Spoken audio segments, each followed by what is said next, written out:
Assalamualaikum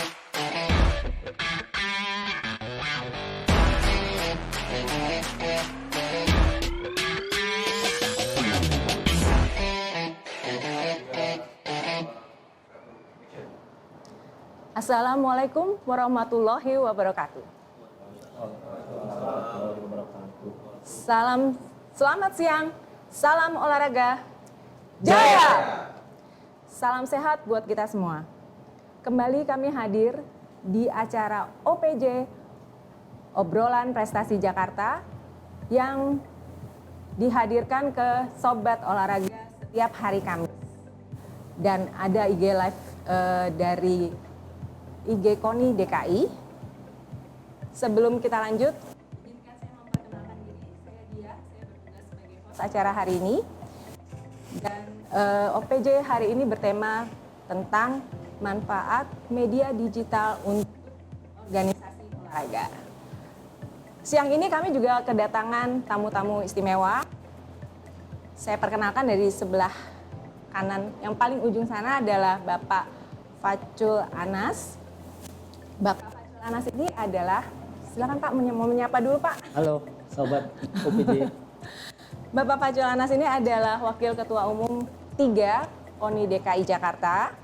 Dan tamu istimewa lainnya yang hari ini hadir, yang duduknya di antara kami berdua adalah Andityo Panigoro. Hai semua. Terima kasih Pak Anas dan Mas Andit yang sudah hadir. Andit ini adalah pemenang 3 medali emas untuk perenang selam. Ya, betul ya. Di PON 2021 tahun lalu. Terima kasih. Saya sampaikan sekali lagi untuk kedatangannya, untuk waktunya. Kita hari ini mau sharing-sharing sebentar ya. Ngobrol-ngobrol santai lah ya, saling bertukar informasi, terus menambah wawasan juga gitu, menambah pengalaman juga untuk teman-teman yang ikutan live streaming ini. Zaman sekarang itu kan zaman era digital, ya kan, siapa sih yang nggak pakai media digital untuk melakukan banyak hal, dari perbankan, terus transportasi, terus mesen makanan juga ya kan, dan berkomunikasi. Nah, kalau misalnya Panas, ini Panas kan kalau nggak salah waktu tim 3 itu ada di membawahi tim Humas ya? Iya. Nah, apa sih peran media digital di KONI pada saat ini? Apa saja yang sudah dilakukan? Ya, intinya sekarang ini tadi sudah disampaikan Mbak Dia, memang era sekarang ini semua serba digital. Yang mana kalau kita bicara digital itu kita bicara media yang nyata yang ada itu adalah media-media sosial yang ada ya, yang selama ini, apakah itu Instagram, medsos itu YouTube dan Facebook dan lain sebagainya. Ya, di sini tadi disampaikan bahwa memang di DKI itu kita mempunyai bidang yaitu di IT Humas. Nah, IT Humas lainnya yang sekarang bagaimana kami ini memaksimalkan dengan kondisi yang ada sekarang ini untuk bagaimana kita mempunyai program-program yang mana bisa mendukung daripada prestasi atlet maupun perkembangan olahraga khususnya di DKI. Itu tadi. Jadi kita bisa lihat bagaimana nanti kita punya website di IT Humas kita di DKI itu kita punya website yang mana website itu memberitakan aktivitas kegiatan-kegiatan yang ada di KONI sendiri maupun kegiatan-kegiatan yang cabur-cabur anggota KONI DKI ini ada. Kita tuh kurang lebih mempunyai cabur kurang lebih sekitar 66 cabur, yang mana masing-masing cabur itu tidak sama. Ada yang memang sudah cabur populer atau memang cabur-cabur yang memang masyarakat sendiri belum tahu itu olahraga apa. Nah, inilah peran media ini sangat penting sekali untuk mensosialisasikan bagaimana cabur-cabur itu bisa dikenal oleh masyarakat. Intinya itu. Oke. Jadi kalau di KONI sendiri, KONI DKI sendiri udah punya beberapa platform ya Pak ya, kayak IG, Ya. Facebooknya kita juga ada, silakan teman-teman follow ya. Ada KONI, di IG adalah KONI_DKI, di Facebook ada KONI Provinsi DKI Jakarta. Kita juga ada YouTube-nya itu official KONI DKI Jakarta. Terus kita juga punya website ya Pak ya, dan ada aplikasi juga kalau nggak salah. Betul. Jadi lengkap teman-teman kalau mau update, mau tahu tentang perkembangan KONI, kegiatan KONI DKI Jakarta, di situ juga ada, di website juga ada tentang informasi-informasi yang menyenangkan dan juga edukasi-edukasi, informasi tips-tips kecil buat teman-teman semua. Nah, kalau Andit punya media sosial ya, kalau saya lihat ya. Iya, punya. Pasti lah. Pasti. Anak sekarang gitu loh. Generasi milenial kan itu. Teman-teman juga jangan lupa follow Instagram aku Wah, ya. langsung. Oke, silakan nih. Langsung. Silakan nih. King Andit itu followersnya masih 900-an loh, masa iya. Ya. Tenar followersnya cuma 900-an. Oke. Kita lihat seberapa tenar ya Andit ya. Soalnya dia memang tenar banget sih. Apa selain atlet profesi lainnya?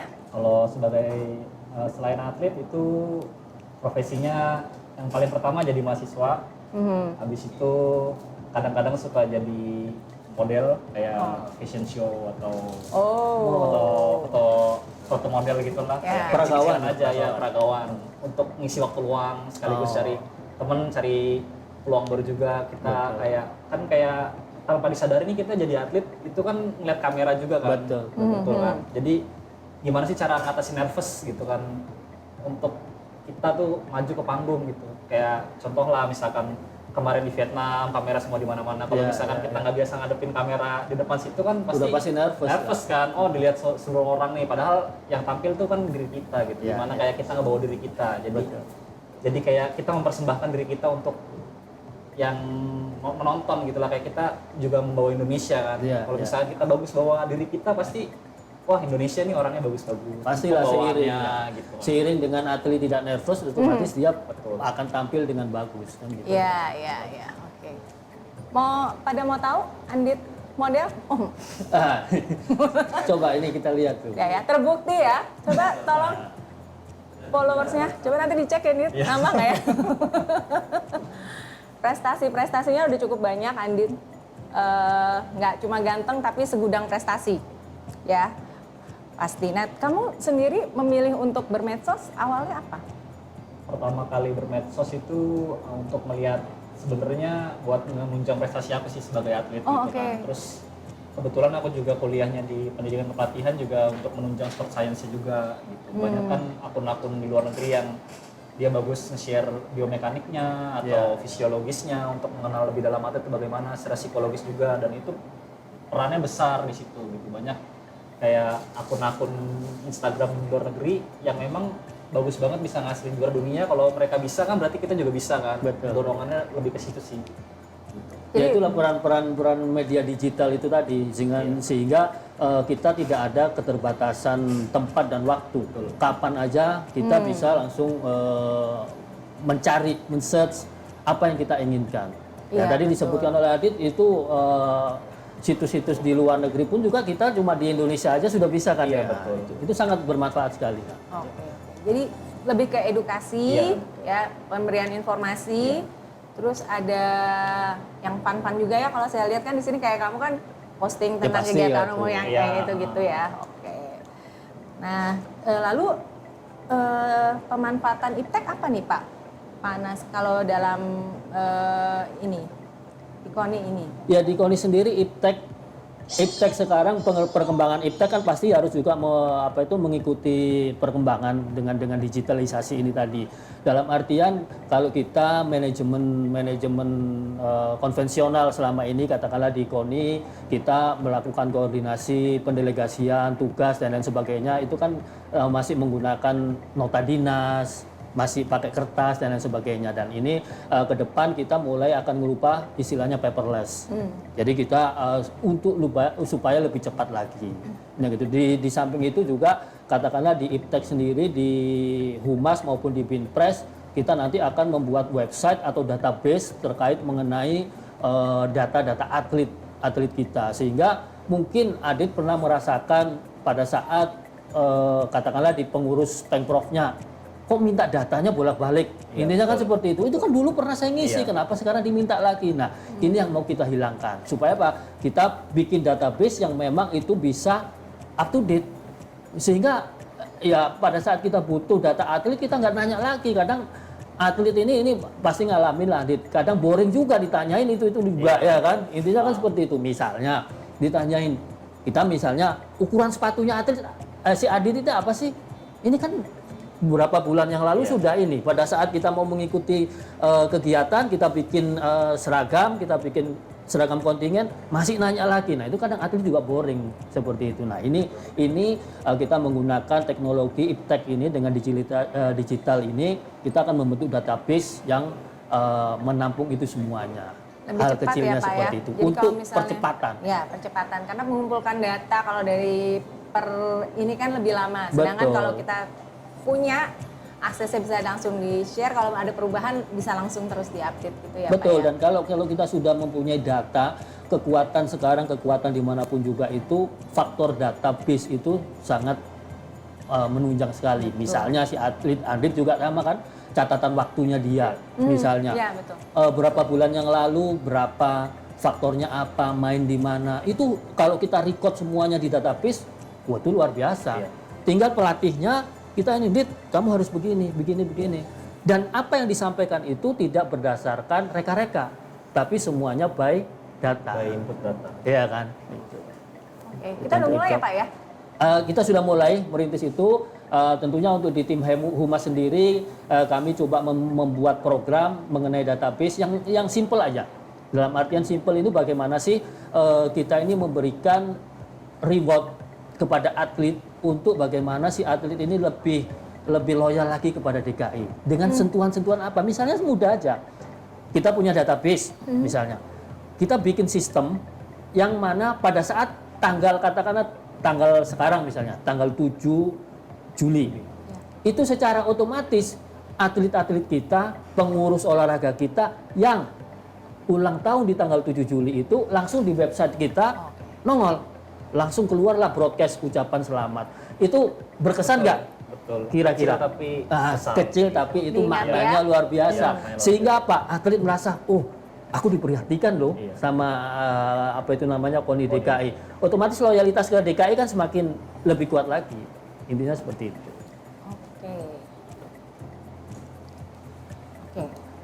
Berikut ini kita juga banyak banget yang udah nonton. Terima kasih ya teman-teman yang sudah mengikuti live-nya. Wah ini followernya Adit semua nih. Wow. Hai semuanya yang lagi nonton, teman-teman. Itu kan Ada adik aku juga nonton. ada yang betul ya.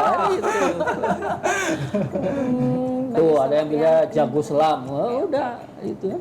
Oke, saya coba ini ya menjawab pertanyaan. Kita lihat pertanyaan-pertanyaan yang dari teman-teman semuanya nih. Rasanya nyelam di dalam laut seperti apa? Rasanya nyelam di dalam laut sebenarnya sama aja kayak di kolam renang. Cuman asin. Asin. Terus sama badannya daya apungnya lebih ringan kan karena ngandung garam. Itu sih. Oh, Iya, gitu ya. lebih ringan. Kalau Oh ya, di laut memang lebih ya ringan. berat jenisnya Iya, air sama jenisnya kita kan air, itu. betul. Ini. Betul. Ya. Cuma untuk renang di laut dibutuhkan mental yang lebih dibandingkan di kolam, betul nggak? Betul, Lis? setuju. Karena kan di laut kita kadang-kadang misalkan lagi nyelam di laut kadang suka ikan lewat, Nah, itu. bikin kaget. Gitu. Kalau ikan duyung nggak apa-apa ya. Oke, ada lagi peran media digital memang diperlukan. Kira-kira yang lebih cepat dilihat masyarakat tentang cabur baru yang perlu perkembangan. Oh benar banget, benar Ya. banget. Terima kasih Pak ya. Ya itu kalau saya menjawab tadi itu yang Sudarma ya kan, cabur-cabur yang memang belum tadi yang saya sampaikan belum begitu familiar di masyarakat. Nah itu nanti akan sering kami upload, kita tampilkan di media website kita ya kan. Website, ya. Contohnya misalnya mungkin orang belum familiar dengan cabur korfball, ya korfball atau bola tangan Ya, atau yang betul. bagaimana, itu kan banyak sekali cabur-cabur yang memang sekarang ini nantinya akan dipertandingkan. Di PON nanti 66 cabur dipertandingkan. Ya kan dengan 282 nomor. Dan itu banyak cabur-cabur yang memang masyarakat, ya ini khususnya masyarakat DKI belum ngeh cabur apa ini. Nah inilah nanti kita bantu mensosialisasikan, termasuk nanti kita mau minta kerjasama dengan Pemprovnya untuk saling mengisi apa itu namanya data supaya kita bisa tampilkan secara up to date cabur tersebut. Gitu. bisa juga buat orang tua kali ya Pak ya. Kayak misalnya nih anak saya nih kelebihan energi nih, bisanya disalurkan kemana nih? Kira-kira bisa lihat dari update Betul. tipe-tipe olahraga apa yang pas kira-kira Sesuai, buat ya. anaknya gitu ya. Bisa Betul, juga ya Pak ya, betul. informasi-informasi tersebut. Oke, ada pepatah sambil menyelam minum air. Kalau Andi, lucu-lucu banget nyanyi follower kamu. Nah, itu tuh yang ini mulai belajar menyelam di umur berapa? Nah, betul, Mas Mas. Adit. Mulai belajar nyelam sebenarnya itu dari kalau kan selam itu dasarnya renang ya. Ya, oke. Nah, belajar renang itu awalnya karena takut sama air. Jadi kayak fobia gitu kalau misalkan kita apa namanya ngeliat air nih kayak danau itu kita kayak langsung piuk gitu atau muntah Oke, gitu oke. kan. Nah, akhirnya Paksa. karena kakek aku kan tentara kebetulan kan angkatan laut. Iya, iya. Masa iya kakeknya tentara, cucunya Anaknya iya. takut air, ini cucunya takut Cucunya air. takut sama air. Nah, dari situ papaku ngajarin dari kolam ke kolam, akhirnya sampai mau berenang gitu. Berenang, habis itu dari SD sampai SMP sempat juga tuh perenang terbaik DKI 5 kali berturut-turut. Nah, habis itu SMP sempat pindah polo air juga Oh. gitu kan untuk followers polo air Pokoknya juga. olahraga Iya, air polo lah ya.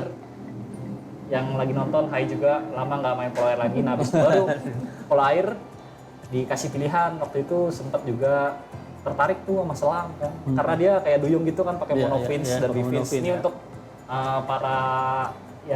para penonton yang di sana yang belum tahu fin swimming itu seperti apa, sebenarnya sama kayak renang, cuma bedanya dia kalau fin swimming itu pakai sirip atau fins, namanya fin swimming gitu. Nomornya ada dua, ada monofins sama bifins. Bifins. Kalau monofins itu seperti duyung, jadi kayak tangannya streamline gitu, terus pinggangnya gerak-gerak gitu. Nah Kalau cuma satu itu iya, kan. satu kalau bifins itu kayak berenang gaya bebas. Iya, iya. Bebas persis, cuma bedanya pakai snorkel gitu. Jadi masing-masing kakinya ada Iya, finnya. gitu. Jadi belajar selamnya tuh dari SMP kelas 3, masuk pelatdanya dari SMA kelas 1. Wah, Terus luar biasa. SMA kelas 3 udah ikut PON 2016. Luar biasa, luar biasa. Keren. Nggak salah nih kita ngundang Andit ya. Emang keren banget perjalanannya, tapi Ya. menemukan prestasi yang luar biasa. Puncaknya kemarin di PON itu ketika kamu itu ya. Iya, sebenarnya PON itu belum puncak tapi baru mulai. Ya. Untuk menantikan prestasi selanjutnya. Sasaran antara lah itu. Betul, betul, betul. Jadi nggak sengaja ya ternyata ya kamu nemuin si apa namanya pin swimming itu. Ya itulah tadi sama lah, itu pasti pada saat Andit diarahkan untuk dari renang Ya. untuk menjadi selam itu kan pasti catatan datanya itu kan ada. Kamu kalau di renang nantinya akan seperti ini, tapi kalau kamu ganti ke cabur yang lain yang ada kaitannya dengan ini, kamu pasti akan ini. Itu semuanya by data. Nah inilah peran apa itu namanya media digital, database itu tadi yang kita sampaikan itu penting sekali. Oke. Jadi riwayat tentang prestasi, tentang Harus.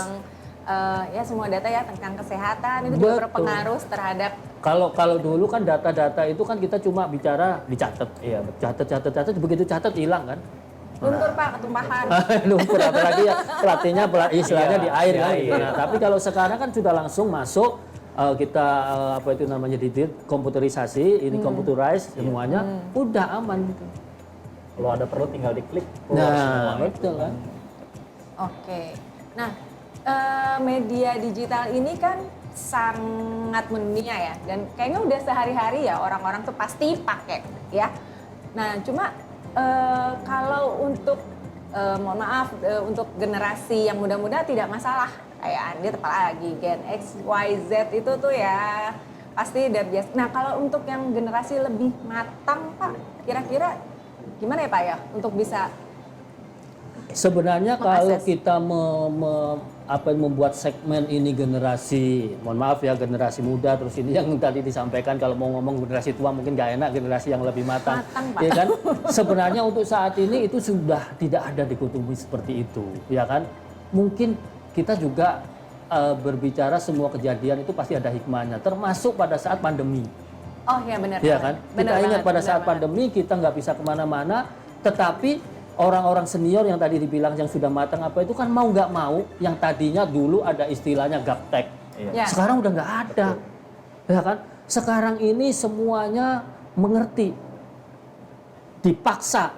Kemarin 2-3 tahun Ya. kemarin kan orang dipaksa itu ya kan? Sehingga sekarang orang-orang tua kita, orang-orang yang generasi lebih matang itu sudah tidak ada lagi permasalahan dengan teknologi. Mereka sudah familiar kok. Kalau dulu mereka cuma bicara telepon SMS. Ya, ya. Tapi sekarang ini bagaimana kan kita lihat senior-senior kita, orang tua kita apa ini kan juga ada WA-WA-an. Mereka pasti punya grup WA. Ya. Ya kan? Nah di grup WA itu bisa upload video, itu kan semua digitalisasi, ya kan? Dan sekarang lagi mereka lebih mudah lagi, sudah gampang beli online, ya kan? Beli makanan dan lain sebagainya. Jadi intinya kalau kita lihat sudah tidak ada lagi Gap yang besar ya? yang besar. Semuanya sudah kita yakin pasti semuanya akan berkembang dan akan mengikuti itu. Oke. Nah, kita baca lagi komentarnya. Udah banyak lagi nih. Ada pepatah. Oke, mikir apa ya? Itu udah ya, mulai belajar menyelam di rumah. Oke.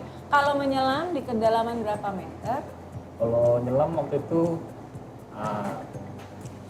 di kampus sih pernah kayak kita ambil mata kuliah selam. Nah itu di selamnya diajarin selam yang scuba. Jadi pakai peralatan, Iya. wetsuit, pakai tabung apa segala macem. Nah itu ngambil kuliah itu untuk dapat sertifikasi selam. Nah itu kalau nggak salah waktu itu karena ngambil sertifikasinya A1, jadi kita nyelamnya cuma sampai kedalaman 5 meter aja. 5 meter dalam waktu 30 menit per hari. Iya. Jadi selama kurang lebih 4 hari 3 malam kita latihan itu buat Nyelam dapat terus sertifikasi. dapat sertifikasi. Ya. Itu ya. Kalau yang nyelam yang nggak pakai alat sih pernah 5 meter juga gitu. 5 meter.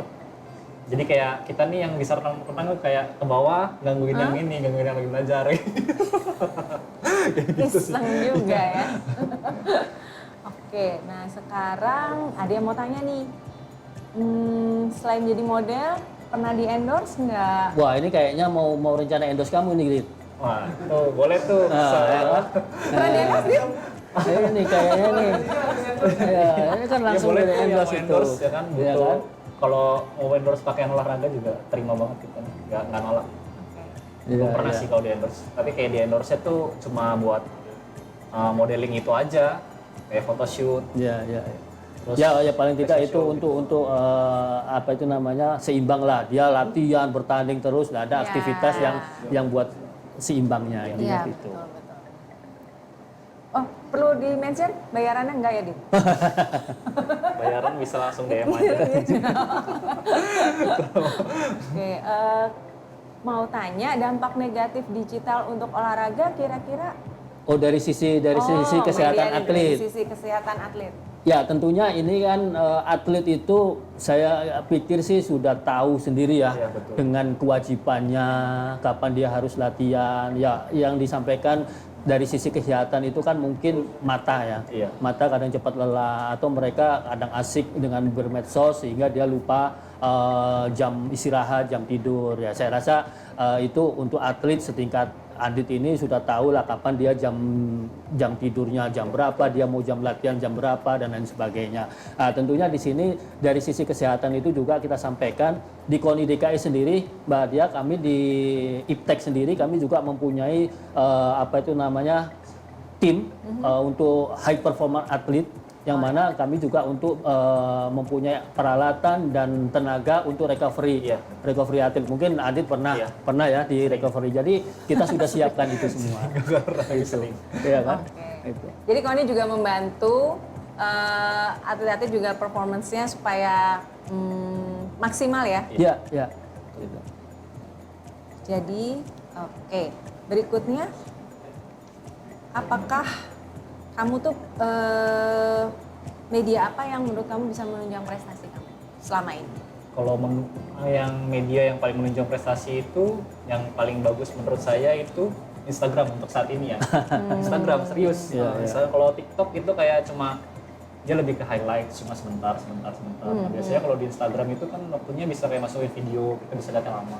Kadang ada tuh akun sport science dari luar negeri, aku lupa namanya apa, dia ngejelasin caranya untuk misalkan untuk di cabur atletik, caranya untuk stretch seperti ini, caranya untuk hop seperti ini, untuk take off lompat jauh seperti ini, untuk landing begini gitu, untuk lifting squat seperti apa, bench press bagaimana, untuk gerakan snatch bagaimana. Nah itu lebih lengkap kalau menurut menurut aku sendiri karena aku udah ngerasain itu di Instagram. Instagram Iya. ya. Ya itu pasti bermanfaat sekali kan karena dari media sosial itu Andit bisa ngelihat bagaimana cara atlet-atlet luar negeri yang sudah perform Iya. bagus itu cara latihannya Iya. bagaimana, Cara makannya gimana. cara makannya bagaimana, itu kan semuanya bisa dilihat dari situ dan itu kita bisa belajar. Tapi tentunya tetap dikomunikasikan dengan baik sama pelatihnya kan, intinya kan. Betul, betul.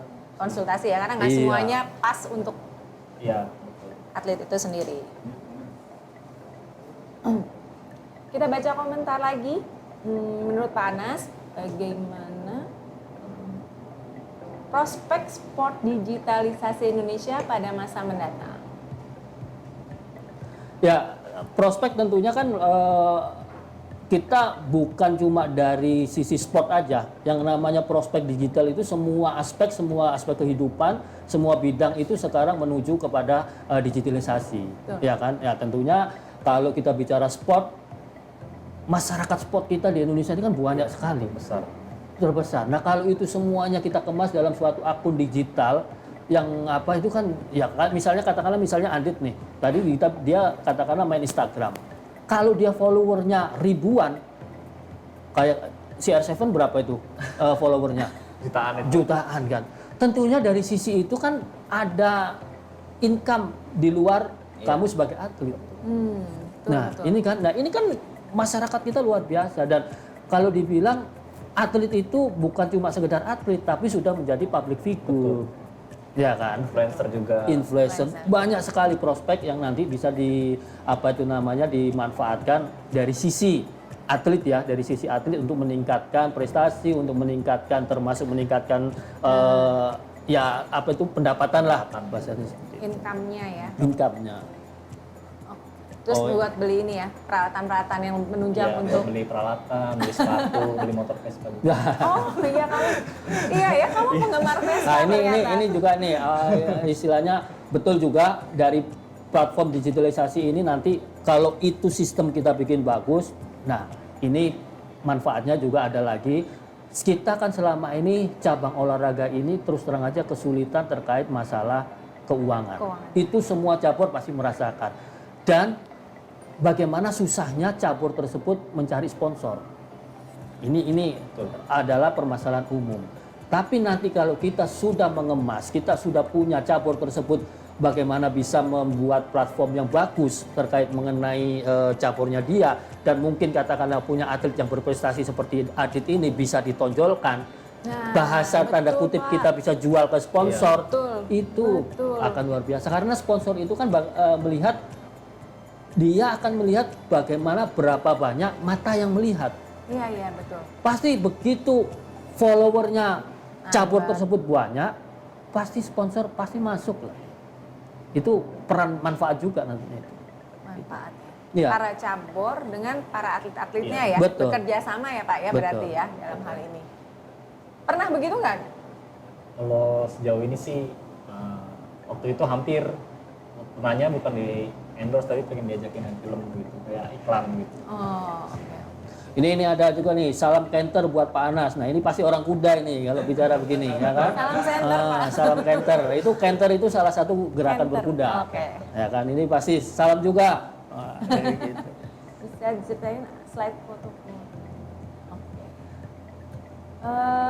Yang mana nih? Mau yang berceritain yang mana? Oh ini. Silakan Dit. Jadi waktu ini pada tahun 2018 waktu kita itu di Bandung kalau nggak salah. Jadi kita seharian itu ngadain photoshoot, foto profile karena aku baru pertama kali jadi model. Agensinya itu minta kayak foto profilnya gimana sih, Andit itu gimana, ciri khasnya bagaimana, karakternya gimana. Nah baru ya ditonjolin tuh karakternya kayak misalnya tatapannya serius atau gimana, atau bentuk badannya proporsional. Nah itu dijadiin foto profile seperti itu. Kalau yang slide yang kita lagi catwalk itu lagi fashion show di Indonesia Fashion Festival tuh. Itu tahun 2020 persis banget sebelum Covid. Itu fashion show terakhirnya di situ. Fashion show. Iya. Ya kalau ngelihat dari apa itu namanya dari foto-foto yang Adit ini ya kita lihat ini kadang orang juga pasti akan tidak bisa membedakan ini atlet atau foto model kan gitu atau perakawan. Coba kita lihat aja di situ kan fotogenik banget loh. Kan gitu. Kita nggak bisa ini atlet apa kecuali yang udah kenal. Oh ini atlet nih. Iya, Tapi iya. kalau yang nggak kenal, nah itu istilahnya bisa digali lebih Iya. dalam lagi tuh. Jadi misalkan ditanyain sama teman-teman atlet, lu lu atlet ya, bukan, gue model. Kalau misalkan tanya Pede dong, dia pede. sama teman-teman model, bukan model, gue atlet. Pede dia. Iya, iya, iya. Gitu. Oh, nah, selama ini kan kamu dampaknya oke nih ya. Followersnya banyak, relasinya oke, bagus ya. Terus kamu dapet di endorse gitu kan. Nah, ada nggak sih? Pernah nggak kamu rasain dampak negatif dari kegiatan bermedsos ini, bermedia digital ini? Kegiatan negatif itu yang Hal-hal aku- dampaknya ya? Dampaknya ya, yang aku rasain kayak kadang ini mungkin buat semua yang ngerasain kayak dia tuh lebih baik dari kita atau dia tuh lebih begini dari kita, jadi kayaknya jatuhnya ke psikologisnya sih. Oh. Gitu. Iya. Nah, kalau menurut aku sendiri, karena aku semakin dewasa, semakin dewasa. Tua aja, Dit. Semakin tua ya, semakin tua itu semakin sadar kalau medsos itu terkadang hanya dunia tipu-tipu lah, istilahnya kayak orang pasti ingin menunjukkan kesuksesannya kan gitu, dan semua orang berhak untuk itu dan nggak ada salahnya gitu. Itu sih Ya, lebih ya, ke ya. situnya. Jadi untuk waktu tidur, alhamdulillah aku kayak udah Punya cukup jadwal wise ya. lah, udah jadwal jam tidur jam berapa, jam makannya jam berapa, jam latihan jam berapa, jadi semua udah kayak tertata rapih gitu. Jadi lebih ke waktu kena ke psikisnya sih sama mentalnya waktu itu. Psikis dan mental kamu. Iya, betul. Ya itu memang yang harus diwaspadai juga buat atlet-atlet yang katakanlah bermain medsos dan followernya banyak. Kadang mereka itu benar yang kamu sampaikan tadi, kadang mereka itu kayak merasa diawang-awang. Apalagi followernya banyak kan mereka cuma disanjung-sanjung aja kan. Iya, Nah itu juga bumerang juga. Makanya kan kita harapkan juga semuanya pasti harus terkontrol juga. Gimana caranya ya Pak ya? Ya. Ada atlet itu kan banyak yang masih muda-muda, yang kemampuan untuk kontrol dirinya juga masih kurang. Ya itu peran-peran dari si pelatih, termasuk dari peran keluarga untuk saling mengontrol, mengingatkan, dan juga peran daripada kita juga sebagai pembina olahraga di KONI. Kita juga terus terang aja di tim humas kita pun juga mereka juga akan memfollow juga atlet-atlet yang mana itu strategi ya. Kita bicara strategi, kita akan memfollow, kita bisa akan melihat atlet ini begini karena apa, dari medsosnya si atlet tersebut, medsos seseorang tersebut kita bisa melihat ya kan, orang ini kayak apa sih, Ya, gayanya betul. bagaimana, pola hidupnya bagaimana, gaya hidupnya itu bisa lihat itu. Nah itu juga kami di humas, di tim IT kita juga punya tim yang melihat itu. Oke. Jadi itu ya Pak ya, dampaknya luar biasa. Luar biasa. Positifnya banyak, negatifnya juga ada. Negatifnya juga banyak. Nah, kamu pernah nggak ngerasain dibully gitu di medsos? Dibully di medsos. Pernah nggak? Nggak pernah sih, jatuhnya kayak orang kayak ngejudge gitu, kok kurang ini kurang itu, kayak ya itu kalau kita kan melihat harus dari sisi positifnya kan. Itu semua bagus kalau kita nanggepinnya bagus. Ya. Kalau itu semua jelek kalau kita nanggepinnya jelek gitu. Kelihatan ya Pak, hebat nih. kalau pantas berprestasi itu karena matang ya. Betul. Tepuk tangan buat Andi. Oke, terima kasih sekali nih Bapak Anas dan Mas Andit. Terima kasih untuk bincang-bincang serunya hari ini.